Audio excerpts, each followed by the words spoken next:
Hello, everybody watching this video. As you know, I'm Aurora Dawn Campbell, the business director at the IAPC&M, and I'm doing a lovely series of videos interviewing our team, our management team, so you know who it is that's supporting you. And today in the hot seat, I have the very dynamic Lisa McMurtry, who is an accredited master coach. Hello, Lisa. Hi there, Dawn. How are you? I'm very good, thank you. As always, we have a really interesting conversation off screen. And then I have to say, we've got to stop. We've got to get onto the recording because this is what people want to know. They want to know about you, the person behind the name. And of course, you're an accredited training provider as well, the founder of 360. So people know you as the trainer, and they also know you as our head of CPD. So before we get into that, Lisa, I always like to ask a transpersonal coaching question to get things started. Outside of work, because I know everyone says how much they love their work, but outside of work, what makes your heart sing, Lisa? Oh, it's a hard one because a lot of what makes my heart sing is what I do, and it's the reason why I do what I do. So outside of work, what makes my heart sing is it's a hard one. It's probably seeing kindness. I think that's what makes my heart sing. So I intentionally every day make sure I walk. It's my downtime, it's my thinking time, it distresses me, and it helps me connect.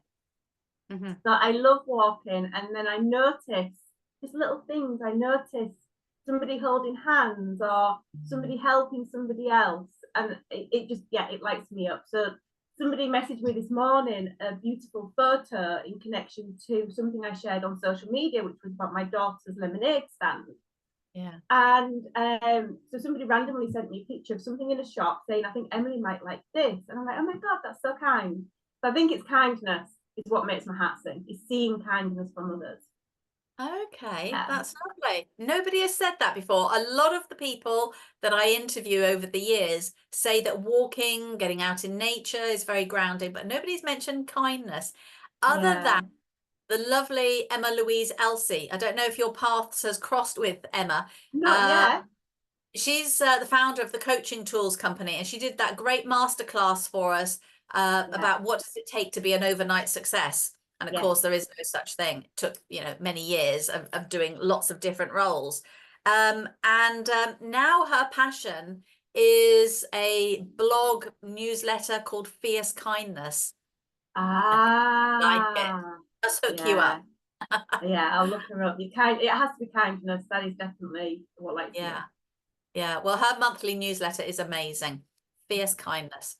Okay, so you're a master coach and you are the founder of 360 and you're our CPD, head of CPD. So when do you sleep, Lisa? In between walking and raising 3 children. No, I'm very good. I'm very structured in terms of self-care. So we all go to bed at 10, and my eldest boy wakes me up at 7:15 every day. So I do sleep. I'm just very, very busy juggling 10,000 balls during the day, but I do. And I think you've got good work-life balance because you take a lot of small breaks with the family, don't you? Yeah, I think my children help me rest. My children help me relax. Things like every evening we all sit down together and we watch TV. In the holidays, I take the holidays off and we do things, we experience life. But my children are an asset to me looking after myself, I think. And you're a bit of a queen of social media. I see you on Facebook a lot. Yeah, that's my expertise. Is it kind of like a guilty pleasure? It's a complete guilty pleasure. Yeah, it's the connection. It's another way of connecting with people, and I connect with a lot of people on social media, so I think it's got the connection. I think one of the things I like about your social media posts is you like to keep it real. Yes. I try and bring light and realness into what I post. Yes. So what was the reason for you? Because you know what they say, give a busy woman a job to do and they'll always find time to do it. So what was the reason for you adding head of CPD at the IAPC&M to your schedule, I wonder? My mother-in-law says I'm one woman for some woman, is her saying. Oh, you're one woman for many women, she says. My reason for taking on the head of CPD, as we know it's a voluntary role, is because I am passionate about the coach industry, and we don't know what we don't know. So we've got an amazing organisation of the IAPC&M, and it needs to be out there. More and more people need to know about the IAPC&M. More and more people need to understand what CPD is, and also the importance of accreditation.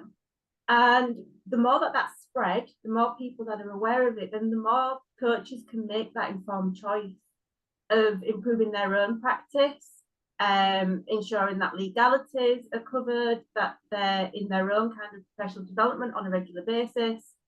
So I wanted to play my part in raising that awareness, and that was when I saw the email. I was like, "Ooh, can I do that? Head of CPD sounds a bit posh."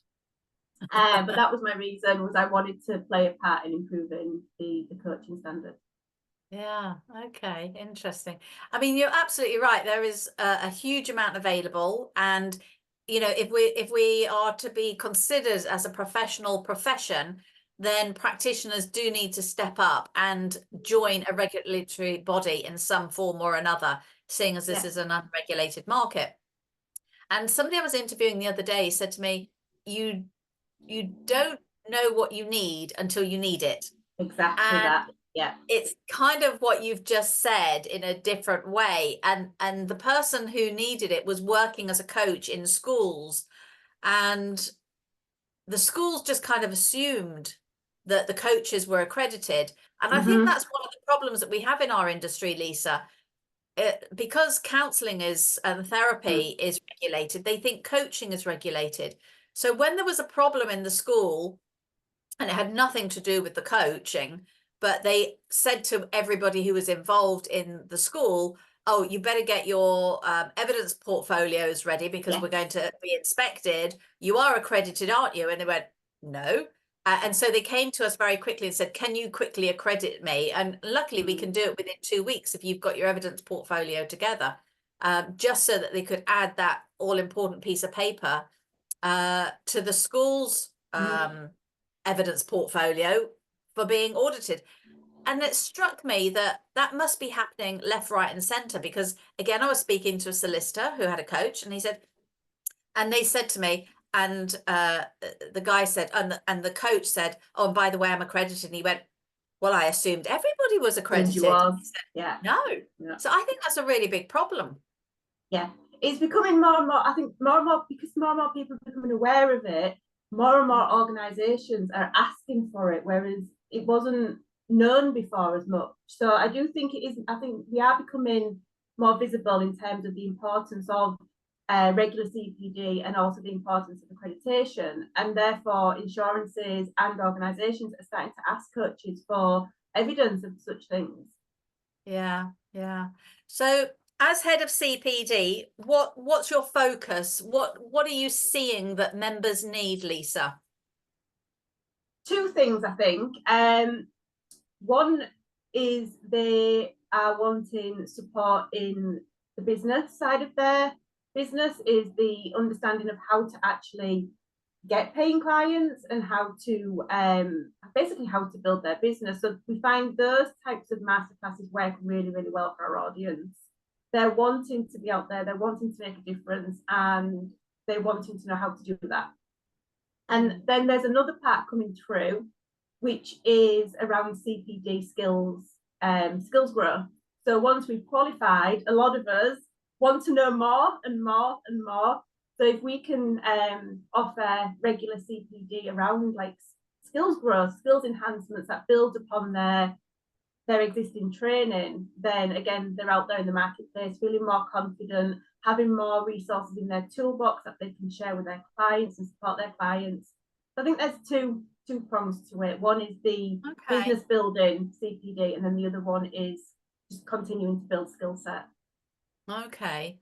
Yeah, that makes sense. And that second one that you've mentioned is, I think, new, because years ago, when I was dealing with the CPD, it was a case of filling that gap between somebody being a great coach and getting a distinction perhaps on Friday night with their certification, and then Monday morning thinking, crikey, what do I do? How do I create a business? So we were filling that gap of developing their business acumen so that they could grow a business and understand, as Emma Louise said, you know, all the different roles that you have to undertake to, while you're waiting actively, laying the foundations until you've got a diary full of clients. But the second one that you've just mentioned, I think is come about because, and I wrote about this recently, that the coaching industry has really evolved since I became certified 20 years ago. It was pure coaching. Yeah. Now, and your training company highlights this beautifully, and it's probably what really one of the accreditations that made me really aware of how things have changed. You've added so many different modules. So in the past, I looked for, where do I become a fire walker? Where do I become a naturopath? Where do I become a meditation teacher? Where do I become a herbalist? So I went outside for all of these. Yeah. Now we've got training providers who have got fantastic modules that actually our coaching community around the world can dip into. So what are some of the modules that you have, Lisa? Because you've mentioned cacao, ceremonies, drumming, and all sorts. What are some of the things that, you know, people can upskill from your course? So we have a lot, to be honest. We're constantly, because we listen to our audience and we're looking at what is it they're wanting. We then create from there. So in our level 6, we've got the core, what we call the core coaching foundation. So we have the core understanding of coaching, which is using Tigra and the capabilities, including contracting, how to start a session, how to work in the middle, how to end a session, etc. And then in the second module, it's all around clarity coaching, which is a beautiful module for life coaches. It's working with basically helping somebody become clear on what it is they want, clear on where they are currently, clear on what's getting in the way of them achieving what they want, and helping them connect with that vision, that goal of what they're trying to work towards. And then that leads on to our third module, which is, well, let's work with what's holding them back, which tends to be the belief system. So our third module is all about understanding and working with beliefs so that we can have more of a transformation on the clients that we're supporting in achieving their goals. So that's like our core cusp of the training. And then we have, I love this module. It's our mindful meditation module, and it teaches all about stress and stress management, and also using mindfulness as a way to kind of calm down the nervous system.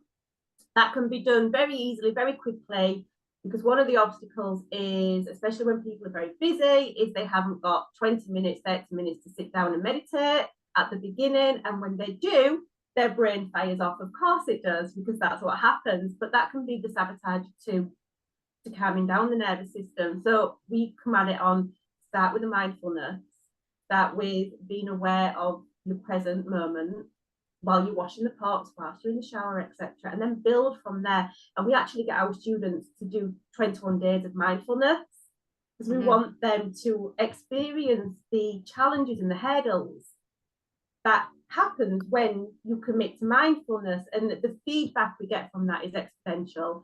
As well, like if you're going to coach this, if you're going to teach this on and share this, then it's important to get it, to have lived it, so that you know the problems and the challenges that can happen, and then also support from that space. So that's our 4 modules. And then from there we have our law of attraction module, which is bringing more of a law of attraction edge to goal setting and growth and kind of achieving what we want to achieve. So we can bring a law of attraction element into it. And then the other one is a chakra balancing diploma, which builds on the mindful meditation. So in our mindful meditation, we teach people how to deliver a meditation session. And then the chakra diploma builds upon that in terms of where blocked emotions or beliefs may be stored within the chakra system and how you can use chakra work with meditation to release what it is that's going on in somebody's stress basically in their system. So that's our level 6. So we bring in very much the core coaching and then the holistic part, which is those 3 modules. Yeah. So somebody like me who's been coaching for years, could I do the chakra module? Yeah, those 3. So law of attraction, chakra balancing, and mindful meditation are all standalone diplomas, all standalone that people can take. I think you can put it down for the chakra one. Oh, it's brilliant. It is brilliant. If somebody wants, what we've done with our 3 modules, in terms of our core module, if somebody's already accredited, they wouldn't necessarily have to do our module 1 because they're already accredited and they will have gone through that kind of training. So they could complete our clarity coaching or our belief systems coaching. However, if there's no accreditation or no training, we say you start here and you build on from there. Yeah. And that's why you're encouraging other training providers who are accredited in this international community to share what their holistic modules are and building a package so that coaches can upskill and add things within the community and benefit from a huge discount as well. Yeah, yeah. And your latest one is breathing. It's something that we do 24/7 and would never have thought of going on a course of how to breathe. But of course, as we were discussing offline, there are lots of different breathing techniques. And having just been on a DMT, a 9-dimensional breathing technique, I just had a little taster of what that's like. Oh, it's amazing. It is amazing. So you'll be adding that to the course presumably sometime next year. We're going to add it to our retreats. I think I'd have to train with them to be a trainer, to be able to train on, if that makes sense. But I'll be able to bring elements of it into, probably have the mindful meditation diploma, I'll be able to bring elements into that. We run retreats 3 or 4 times a year. I like to run them around the solstices, so like the spring, the summer, the autumn, the winter. And then we do a big weekend one to bring breath work into those retreats. Phenomenal. I'm excited for that. And what about fasting? Does that play a part in it? I do fast. Yeah. I do fast. Yeah, I fast 16 hours, and then on a weekend I go 20 hours. Okay. My husband, he's done days. He's hardcore. I'm quite hardcore as well. I'm really fasting. I've done 21 days on water. I've done 20 days on grapes. I've done 40 odd days on green juice. I just love fasting. Wow. That's why you look amazing. Thank you. I think it just appeals to my, busier lifestyle, which is also very mindful, that I'm taking care of myself. And a book that I think you might like that I've just finished reading is Fast This Way. You probably can't see it. Fast This Way. It is a great book.